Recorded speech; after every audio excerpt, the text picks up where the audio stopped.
If I told you the moment I stopped loving her, I'd be lying. Love doesn't vanish like a light switch. It fades, quietly, like a candle burning itself out. But I can tell you the exact second I stopped being blind. It was a Tuesday.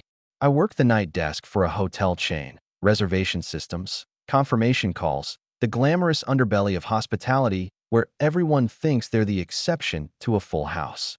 That night, I was behind the screen sipping lukewarm coffee when a familiar name popped up in the upcoming reservations queue. Her last name, not ours, hers. And not just that, hers hyphenated with his. At first, I thought maybe it was someone else. Happens all the time. But the email address? The one we used for our mortgage payments? Yeah, no mistaking that. And the note in the booking? Anniversary of acquaintance. Preferably with champagne. Acquaintance. Cute. She always had a poetic way of dressing up disaster. The room was booked for the weekend. The same weekend she said she'd be at her mother's, helping clean out the attic. Said they were going through old photo albums, probably crying into coffee mugs and reminiscing about when phones had cords. I didn't call the hotel. I didn't cancel the reservation. I didn't even show up. What I did was quieter, colder, and frankly, more permanent. I went home that night and wrote her a check.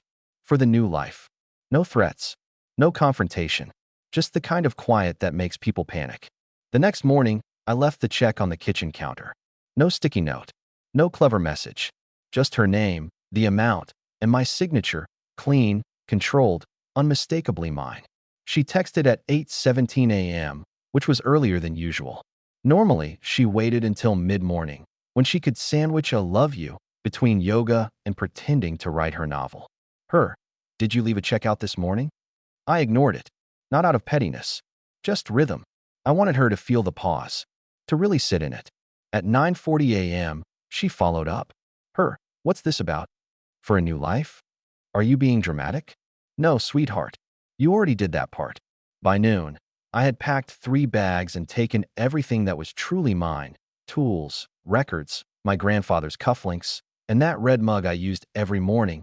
The one she said was too chipped to keep, but somehow always drank from when she thought I wasn't looking. Everything else, left behind. Let the new guy enjoy the air fryer and her passive-aggressive post, it's on the fridge. I didn't ghost her. I vanished with purpose, like a magician exiting a toxic stage. She called that night, and I let it ring out. Twice. Then once more around midnight. I watched her name light up my screen from the rented apartment I booked under my name. No hyphenation required. You want to hear the best part? 2 days later, she still hadn't confessed. I guess honesty doesn't come easy to someone who thinks anniversary of acquaintance sounds romantic instead of pathetic. On Saturday, the day of her hotel stay, I got a call. Not from her. From him. That's right. He called. Is this Michael? Depends who's asking. This is Aaron. I'm with Daniela. That was her full name. She only used it when she wanted to feel fancy. Daniela was who she was at wine tastings and affairs. She's not answering. She said you left a check. His voice cracked like he wasn't ready for how real this got. Yeah, I said. A gift. You should thank me. You're inheriting quite a personality. There was silence. Then a week. What is this? It's a refund, I said. For the last 5 years. Keep the receipt. He hung up. She didn't check in at the hotel until 7:45 p.m. I know because I checked the logs from a different terminal. Champagne arrived at 8. And somewhere around 8:03, she realized I wasn't going to interrupt them. That was the real twist. The part she couldn't process. Because people like her don't expect to be let go, they expect to be fought for. But I don't play tug of war over trash. She finally showed up at my door 3 days later. No warning. No apology. Just a knock at 7:12 p.m., like she was returning from the grocery store instead of a weekend getaway with her part-time Romeo and a chilled bottle of infidelity. I opened the door halfway. Didn't invite her in. She stood there wearing the trench coat she always swore was chic Parisian, but just made her look like she was hiding a secret. And spoiler alert, she was. Michael, she said, arms folded tight. Can we talk? Sure, I said, leaning against the doorframe. Should I get a bottle of champagne? Or is that just for anniversaries of acquaintances? That one hit. You ever watch someone flinch with their whole face? She blinked. Her lips parted, like a fish realizing the bowl's been tipped. Where did you? I work in reservations, I said flatly. You'd know that if you paid attention to anything besides your own reflection. She looked away, somewhere between the sidewalk and her own shoes. It wasn't what it looked like. I actually laughed. Out loud. One of those short, dry laughs that carries zero humor and a truckload of restraint. That's good, because it looked like a woman lying to her husband so she could play anniversary with a man who probably thinks charcuterie is a language. Can I come in? Nope. I stepped outside and pulled the door closed behind me. We stood on the porch, her eyes darting like she was searching for a lifeline. I wasn't offering one. You've been distant for months, she said, switching tactics. I felt like I was living with a stranger. So you decided to sleep with one? She winced. Good. That one wasn't a punch. It was a mirror. I made a mistake. Which one? I asked. The lie, the reservation, or thinking I wouldn't notice the bottle of my favorite cologne on the nightstand in your weekend suite? Her mouth opened, but nothing came out. For the first time in our relationship, she didn't have a script ready. I'll give you this, I said, pulling the check stub from my jacket pocket. You're good at pretending, but you forgot the most important rule of deception. She tilted her head, already losing the thread. Never underestimate the person who doesn't react immediately. I finished. Then I walked past her, down the porch steps, and toward my car. She didn't follow. She just stood there, because she realized the argument was already over. She'd brought lies to a conversation I already fact-checked. She'd come looking for a fight, and I gave her a ledger. That night, she texted me. I don't know who you are anymore. I stared at the screen. Thought about replying. Thought about being clever. Then I shut off my phone. Because there's no version of me she gets to know anymore. She lost access when she made a reservation under another name. You ever notice how silence gets louder the longer it lingers? That's what my apartment sounded like the week after she came to the porch and left with nothing but her trench coat and a mouth full of regret. There was no door slam, no tears, just the quiet echo of a woman who realized she couldn't unwrite the footnote she had become in someone else's story. And me? I was thriving in the silence.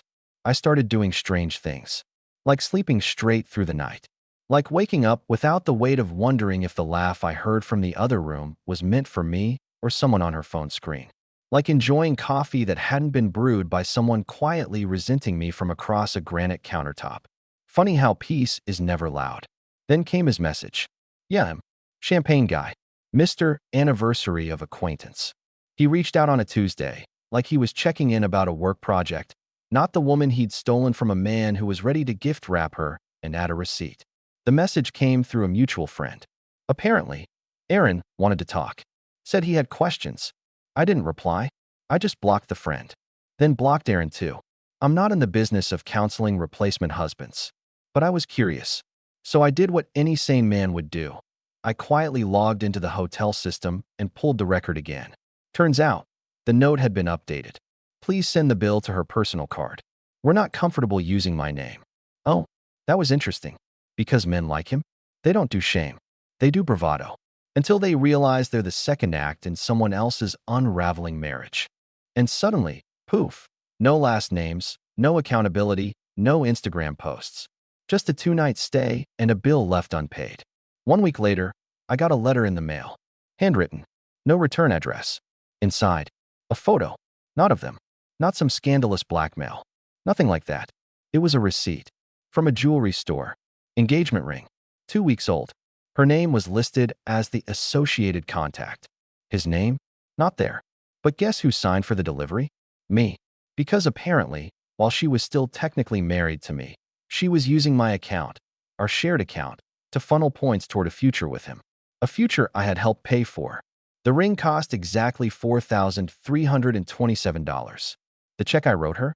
$4,327. Yeah, I couldn't have planned it if I tried. Now, I know what you're thinking. Revenge, right? Time to get even. Time to flip the chessboard, light the pieces on fire, and let her walk barefoot through the ashes. But see, that's the thing about revenge. It's only satisfying if you don't look like you're trying. And I wasn't about to give her the pleasure of thinking she lived rent-free in my head. She didn't. She owed rent. And interest. So I decided to take a different route. The next Friday, I sent her a gift. A single envelope. No note. No glitter bomb. No passive-aggressive quote from some self-help book. Inside, the receipt from the jewelry store. With one small change. I had circled the date and written underneath in clean, block letters. You were still my wife. Nothing else. No threats. No accusations. Just the truth. That's the part most people underestimate. Truth ages better than revenge. She called. Twice. I let it ring. She emailed. We need to talk. We didn't. Then came the voicemail. Michael, please don't make this messy. Aaron's getting cold feet and I need you to stop digging into things. I didn't call back. Instead, I sent the voicemail to a transcription app, printed it out, and mailed it to his office. With one note. Might want to check the guest name next time. Sincerely, the husband. The next week, she showed up again. No trench coat this time. No smugness. Just a woman in jeans and a hoodie looking like she finally saw the edge of the cliff. She ran toward barefoot. I know you sent that, she said quietly. I know you cheated, I replied. Silence. Then, the smallest voice I'd ever heard from her. He left. Good. I said, not out of spite, just mathematics. Now you're just back where you started. Her lips parted. I was scared. No, Daniela, I said, using her full name like a courtroom witness. You were bored. And now you're boring and alone. That's not fear. That's consequence. She tried to speak again, but I cut her off. You made a reservation with champagne. Now drink it by yourself. And I walked away. Not angry. Not broken. Just free. She came to break a man. Instead, she met one who didn't flinch. That's what scared her most. It's funny. After you survive heartbreak, people treat you like a charity case. The barista gives you a free muffin just because. Your coworkers look at you with that head tilt pity, like you're a three-legged dog that used to run track. Even your dry cleaner says things like, hang in there, man, when you pick up your shirts. I didn't need sympathy. I needed silence. And better shirts. I didn't tell anyone the full story. Not even my brother, who once helped me move a couch 3 flights of stairs in the rain without asking why. People assume that when someone cheats, the betrayed partner becomes a confessional booth. But I wasn't interested in therapy by committee. What was I supposed to say? Yeah, my wife booked a hotel under a name that wasn't mine, requested champagne, and thought I wouldn't notice because I fold socks and refill the Brita filter like a chump. Hard pass. But something unexpected happened a few weeks after that last porch confrontation. I got an email. From Aaron. Yeah, him again. Subject line, you were right. No body text. No signature. Just that one sentence. At first, I laughed. Then I archived it. Then, out of sheer curiosity, I unarchived it. I wasn't planning on responding. But I also wasn't planning on letting it go. So I did what any emotionally stable, slightly bitter, emotionally stable, did I mention stable? Man would do. I sent him a reply with just a single attachment. A screenshot of the reservation. Room 315. King Suite. 2-night stay. Note. Anniversary of acquaintance. Preferably with champagne.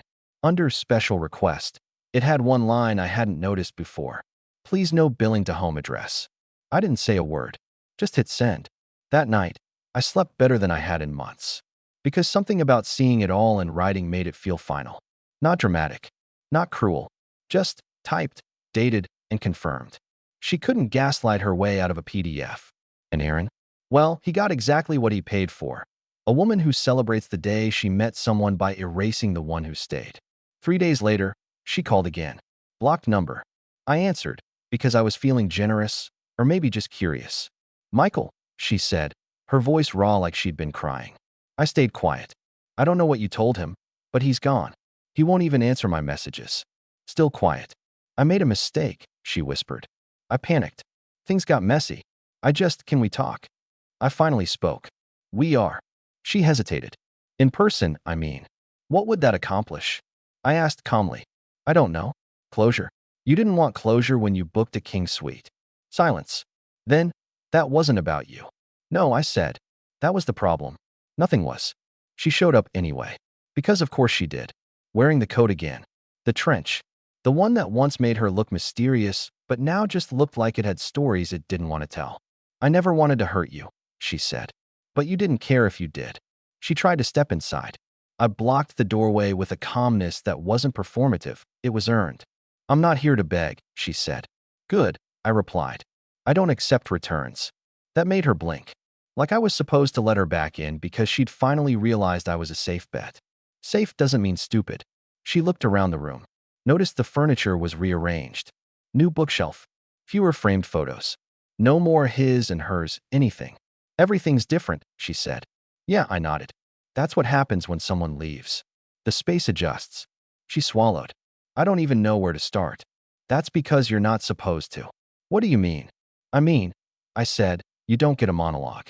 This isn't a movie. There's no dramatic speech that rewrites history. There's just the ending. And this, I pointed between us, is it? She stared at me, like she expected me to flinch. Cry. Plead. But I was done donating dignity. She left without another word. I didn't watch her go. I didn't wait for the sound of her car. I just closed the door and turned the lock. Not for safety. For punctuation. Because not every door deserves a slow close. Some just need a clean click. The next morning, I mailed the final paperwork to the lawyer. Divorce. Clean. No alimony. No drawn-out theatrics. Just a signature, a notary, and a postage stamp. I sent it in an envelope with a small note inside. 6 words. The champagne was never chilled anyway. I didn't expect a response to the paperwork. Not a thank you. Not a counteroffer. Definitely not another voicemail. But 2 days later, there it was, tucked in a soft pink envelope, like she thought dressing it up in pastel would soften the contents. No return address. No stamp.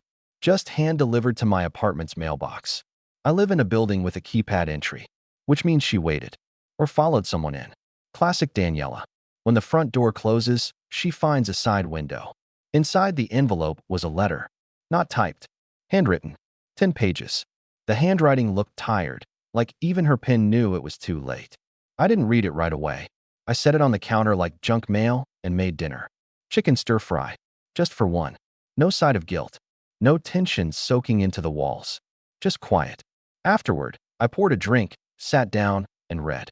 Michael, I know this doesn't fix anything. I'm not writing because I expect forgiveness. I'm writing because I don't know what else to do. I feel like I'm standing in the wreckage of something I set on fire, finally realizing I'm cold. I thought Aaron was an escape. I thought being wanted by someone new would make me feel something other than stuck. But it didn't. It just made me feel smaller. Cheaper. Replaceable. That's when I stopped. Not because I was angry, but because I wasn't. I wasn't angry. I wasn't moved. I wasn't anything. That's how I knew it was over. Not the marriage. Not the trust. Me. I was over her. That woman didn't live in my chest anymore. She was just a story now. A lesson with a high tuition fee. I flipped through the rest of the letter. Read snippets. You always saw me, and I took that for granted. I didn't think you'd really leave. I never imagined I'd be the one watching you walk away. That last one made me smirk. Because of course she didn't. She'd never pictured a version of me where I wasn't waiting, holding the door, apologizing for things I hadn't done. The guy who always made reservations, picked up the dry cleaning, and folded the throw blankets like some domestic monk with a mortgage. She never pictured a man who would walk away with the silence of someone who'd finally learned to let go. That weekend, I did something bold. I went back to the hotel. Not to see her. Or him. That chapter was Ash. No, I went to rebook the same suite. Room 315. The one with the champagne note. I booked it under my own name. Just for one night. When the clerk asked, "Any special requests?" I smiled and said, "Yeah. Just make sure the champagne stays very cold this time." The room hadn't changed. Still the same beige walls. The same overpriced minibar. The same view of a city that didn't care what your weekend meant. But standing there alone in the same space where she'd written the opening lines of her new love story, I felt nothing. No ghosts. No nausea. Just a strange kind of peace. Like standing on a stage after the audience has gone home. I poured a glass of champagne and toasted myself. To surviving. To clarity. To becoming the kind of man who no longer made space for people who lied with a smile. Then I opened my laptop. Subject line, to whom it may concern. Message body, this is for the next guy. If you're reading this, you're probably wondering if she's worth it. If she's telling the truth. If you're just the rebound or the real deal. Here's your answer. It doesn't matter. She's not who you think she is. Not because she's evil or cruel, but because she doesn't know how to exist without an audience. She falls in love with reflections, not people. And once yours starts to blur, she'll find someone shinier. You'll think you're different, that you're the one who really sees her. I thought that too. Just remember this. Women like her don't cry at the end. They just move on and pretend you were never the headline. You'll be fine. Eventually. But only if you learn the same lesson I did. Champagne doesn't fix rot. I didn't send it. I didn't post it. I just wrote it, read it once, and saved it in a folder titled Closure. The next morning, I checked out of the hotel. The concierge asked how my stay was. I smiled. Refreshing. After I checked out of the hotel, I expected silence. But Daniela? She doesn't do silence. She does noise and lowercase letters and guilt in the form of nostalgia. The next week, she started her apology tour. Or tried to. First, I remember when text, some inside joke from a road trip we took 5 years ago, when we still made mixtapes for each other and thought forever was a choice. I didn't respond. Then a photo. A coffee mug I forgot I owned. Said she found it in the back of a cupboard, like a ghost. Still didn't respond. Then came the memory ambush. Do you remember that night at the lake, when you said you felt like the world could end and you'd still be okay because I was next to you? Of course I remembered. What she didn't realize is I wasn't holding on to the memory anymore. I was surviving it. I finally replied. Short, sharp, surgical. That version of you died in room 315. No response after that. For 4 days. Then came the box. Yep, a literal cardboard box outside my door with a note that said, I thought you might want these. Inside, photos, receipts, little tokens from our years together, ticket stubs from concerts, a dried-out rose from our first Valentine's, that stupid ceramic turtle I got her from the flea market, the one she called so ugly it's cute. She sent it all back, like I was a department store and she had 90 days to return the life we built. I didn't open the box. I took it straight to the dumpster. You can't donate things soaked in betrayal. What she didn't know was how quickly her new life fell apart. Word got around. Aaron. Turns out he didn't like being lied to either. And the cherry on top? I may have left a few breadcrumbs for his firm's HR department to follow. All factual. All public. Like how she used her work email to send the hotel confirmation. Like how she was technically still married during their little anniversary of acquaintance. Like how some of their messages were unprofessional. I never said a word. I just left the receipts where people could see them. By the end of the month, Aaron had pulled out of their shared lease. He moved 2 cities over. She lost him. Then, she lost her job. Then came the Instagram purge. Her bio went from Cherry Blossom Marketing Director, taken and thriving Cherry Blossom, to just Cherry Blossom trying Cherry Blossom. She started posting quotes. You know the type. Sometimes you don't know the value of a moment until it becomes a memory. Or my personal favorite. I'm just a girl, standing in front of peace, asking it to love her. Like she hadn't personally thrown peace out a window with a bottle of cheap champagne. I didn't gloat. I didn't need to. You don't stand over a fire and yell, hey, you're burning. You just let it burn. Here's the thing nobody talks about. Real revenge is quiet. It's not about watching someone fall apart. It's about knowing they know you saw the truth and chose not to save them from it. She tried, one more time, months later. I was at a coffee shop. She walked in.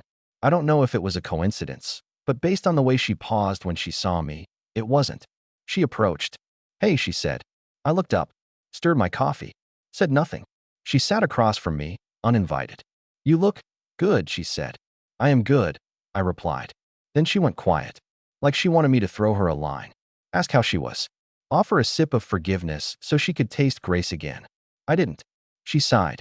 I keep thinking about that night, she whispered. The hotel. I don't, I said. And that was it. She nodded, stood up, and left. No tears. No final scene. Just the woman who used to know me, walking out of a life that no longer belonged to her. Now here's the part you've been waiting for. The revenge. The twist. The quiet, calculated end. I didn't slash tires. I didn't post screenshots. I didn't ruin her publicly. What I did was rebuild. I found someone. Months later. By accident. The real kind. She didn't ask about Daniela. She asked about me. And when she laughed, it wasn't flirtation. It was real joy, not performance. And one night, when she asked if I'd ever been married, I told her yes. Once. What happened? She asked gently. She made a reservation for 2. I said. But only one of us showed up. And that was all I had to say. I mailed Daniela one final thing. A wedding invitation. Not hers.